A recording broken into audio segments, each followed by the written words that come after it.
ট্রাম্পের দ্বিতীয় মেয়াদে ৪ বছরে যুক্তরাষ্ট্রে বাণিজ্য ও বিনিয়োগের পরিমাণ অন্তত $৬০,০০০ কোটি বিনিয়োগের পরিকল্পনা করছে সৌদি আরব।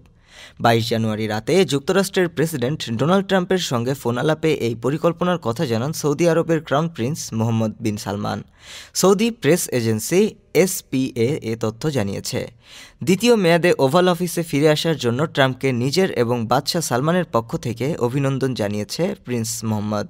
তিনি বলেন, সৌদি নেতারা আমেরিকার জনগণের আরও অগ্রগতি ও সমৃদ্ধি কামনা করেন।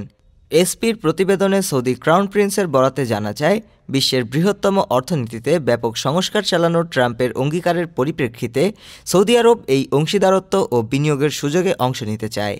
২০১৮ সালে ক্রাউন প্রিন্স বলেছিলেন, অস্ত্র সরঞ্জামের একটি অংশ সৌদি আরবে তৈরি হবে।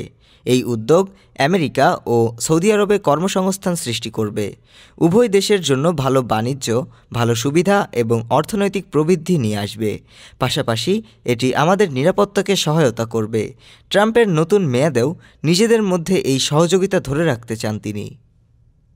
ডেস্ক রিপোর্ট, আজ বার্তা, ঢাকা।